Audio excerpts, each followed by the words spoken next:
Yo!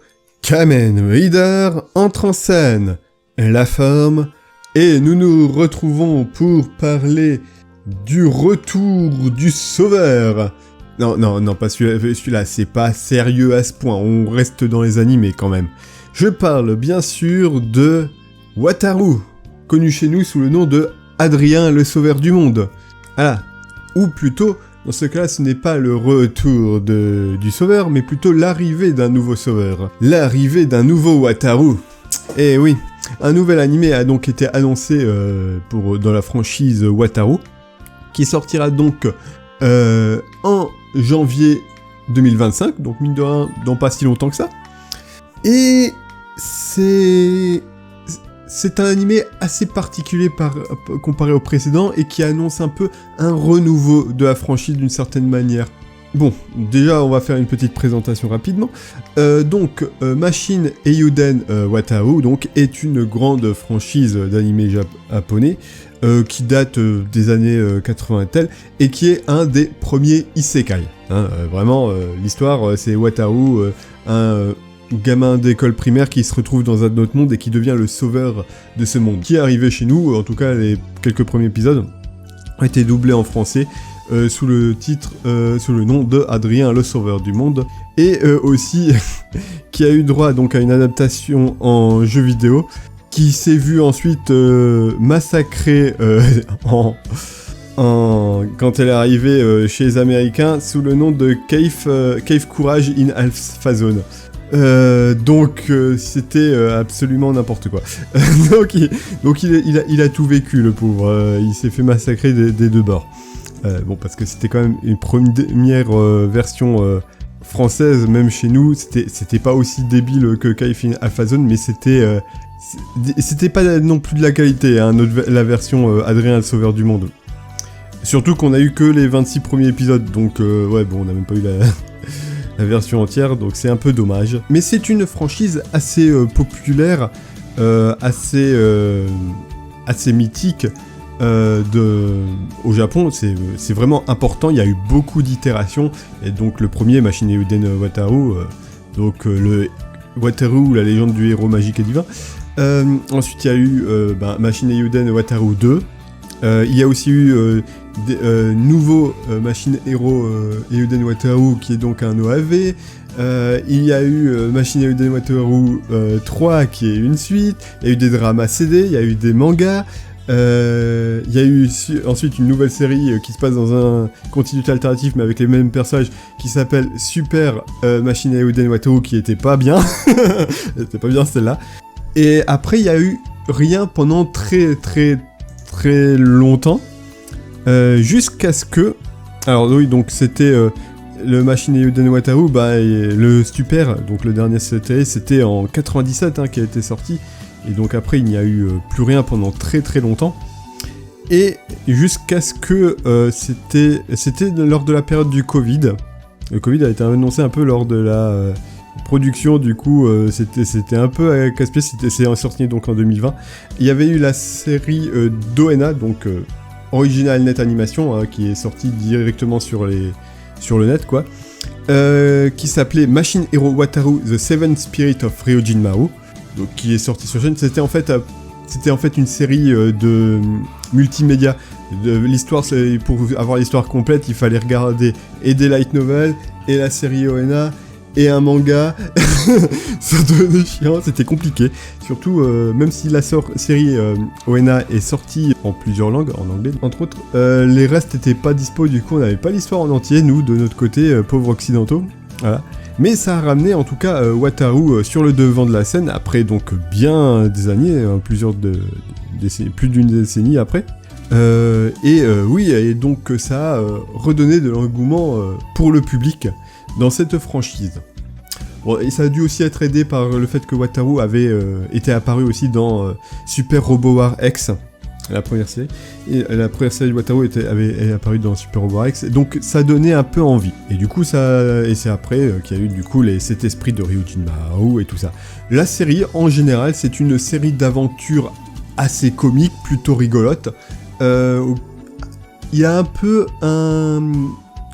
une formule qui se répète, mais mine de rien, ça n'empêche pas la série d'avoir un peu de profondeur. Les personnages sont quand même intéressants, attachants, ont du développement, changent, évoluent dans l'histoire, il y a une bonne morale, et en général, ça se veut être un animé familial. C'est-à-dire, ça peut être aussi bien regardé par les petits que par les plus grands. On peut trouver de tout, et entre autres, les membres de l'équipe de Wataru représentent vraiment différentes castes d'âge qui peuvent apprécier la série.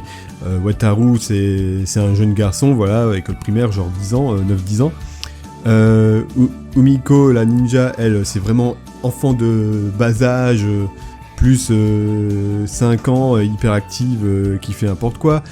Puis après, il y a Shirabaku, le samouraï, qui lui, c'est un adulte, en fait, hein, c'est entre 20 et 30 ans, voilà. Et à chaque fois, ça essaie d'apprendre des choses aux personnes. Il y a des moments assez touchants, il y a des moments épiques, il y a de l'action, voilà. C'est vraiment une série d'aventures comiques, mais plutôt cool. Ouais, c'est de la bonne fantasy, c'est un bon isekai. Et donc la série revient donc l'année prochaine, mais cette fois-ci là où toutes les présentes séries se concentraient sur le cast initial, hein, donc Umio, Shirabaku, Kurama, Wataru, Ikusabe, voilà, Ikusabe Wataru.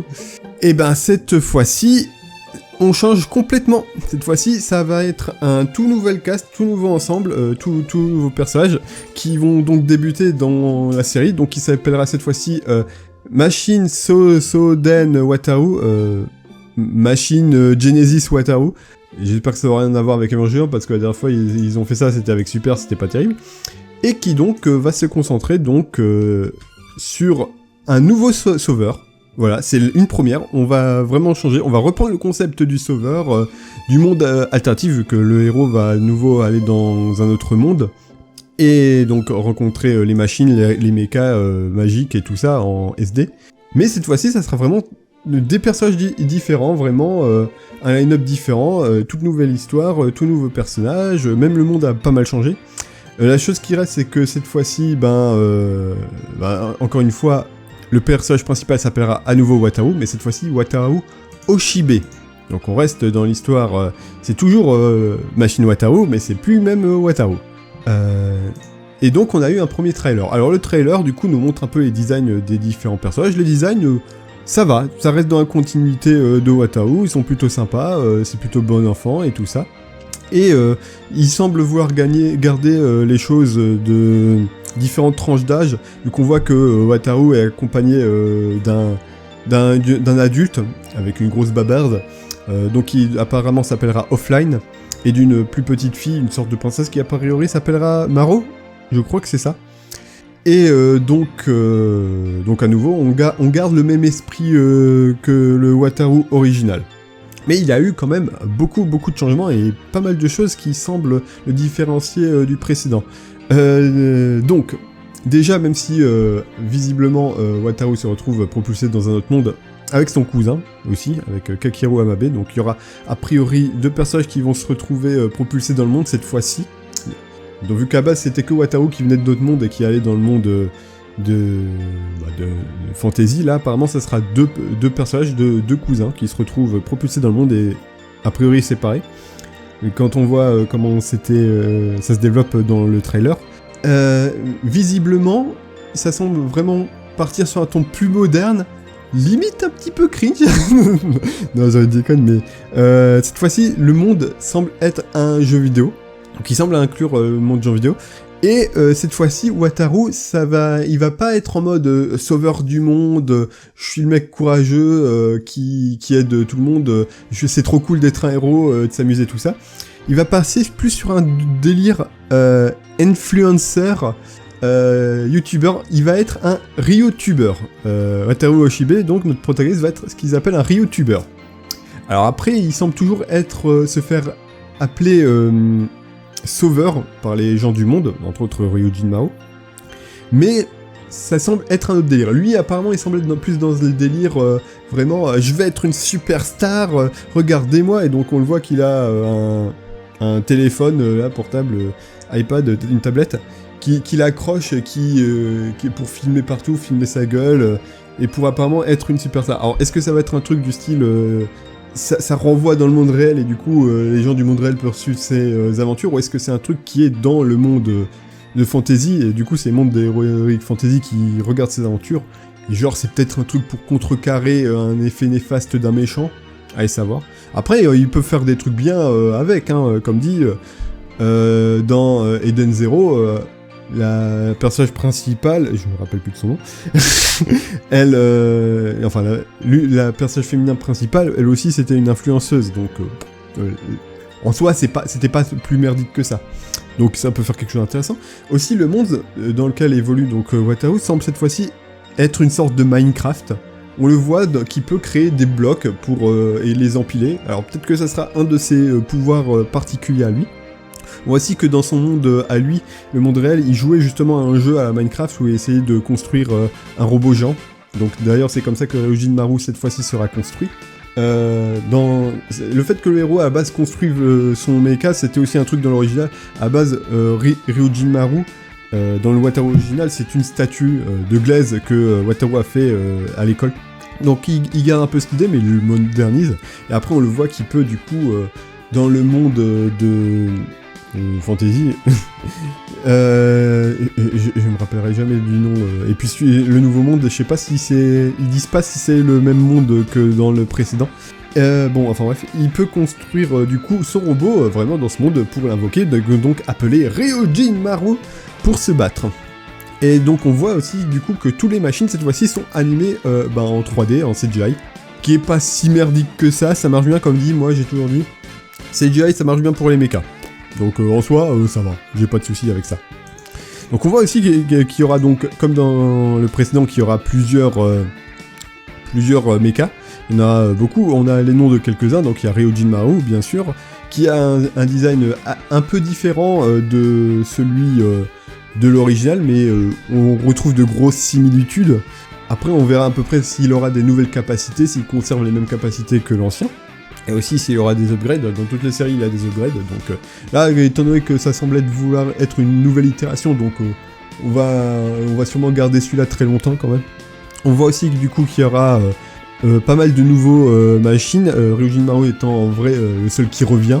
Les nouveaux sont Fujin Maru, donc Fujin, vent, du vent, donc un machine basée sur le vent, qui a un style un peu samouraï, donc qui sera sûrement le machine de Offline, un peu à la manière mais Offline qui est donc sûrement l'équivalent de Shirabaku, donc l'adulte, qui avait aussi un machine samouraï.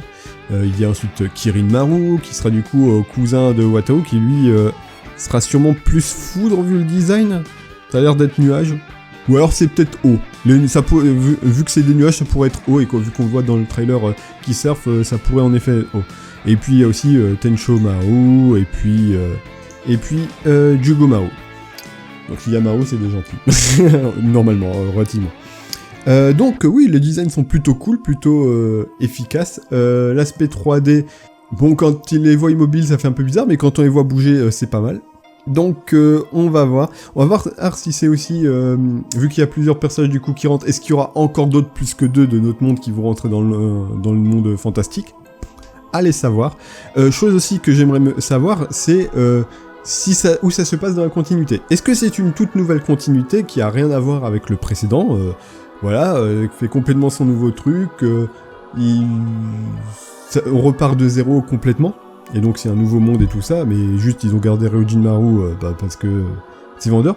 Ou est-ce que c'est une suite qui se passe vraiment des années plus tard, genre le monde que le premier Wataru avait sauvé, Ikusabe Wataru avait sauvé. Si c'est le même monde qu'il a sauvé autrefois, et que du coup il a juste avancé vastement loin dans le temps, et qu'il a changé du coup un peu ses règles, la façon comment il fonctionne, et du coup ça se passe aussi dans le futur de notre monde, à une époque contemporaine, parce que bon, Wataru original se passait dans les années 80 aussi, et donc est-ce que peut-être il y aura un moyen qu'on voit des références aux précédentes aventures du Wataru original, genre est-ce qu'on verra peut-être des statues de lui dans le monde alternatif, dans le monde magique, si c'est en effet le même, est-ce qu'il y aura des références, genre est-ce que les personnages seront vraiment peut-être descendants des anciens, Est-ce qu'on aura peut-être même une chance de voir nos anciens héros en tant qu'adultes, qui apparaîtront peut-être des fois, peut-être en tant que mentor, ou juste à la fin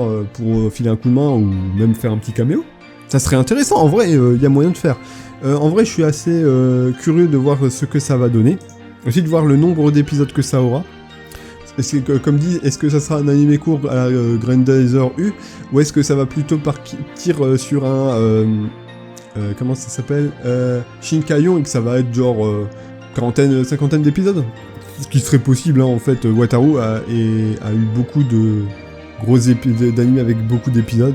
Donc, allez savoir. Mais en tout cas, je suis fortement curieux de voir ce que ça va donner. Comment ils vont gérer du coup les nouveaux éléments et éléments plus modernes en mode Minecraft et YouTubeur. Ce que ça va apporter et ce que l'ambiance va donner. Le trailer nous semble nous vendre de la rigolade, de la bonne humeur, du fun et des combats un peu cool. Donc avec de l'action et des moments cool. Entre autres, on revoit la scène, une nouvelle scène d'invocation pour Ryojinmaru qui est quand même très similaire à l'ancienne. Donc et on le voit faire son fameux Toryuken. Donc hâte de voir ça. Donc je regarderai ça de près. Peut-être que je ferai des petites critiques sur les épisodes quand ils sortiront. Vu que bon, en vrai, j'aime bien Wataru. Hein. J'aime bien l'anime Wataru, je trouve ça une bonne vibe. Assez sympa. Allez, donc on verra ça quand ça sortira en janvier, et quand il y aura peut-être des nouveaux trailers. Il y aura sûrement de nouveaux trailers, même pour annoncer les openings et les endings.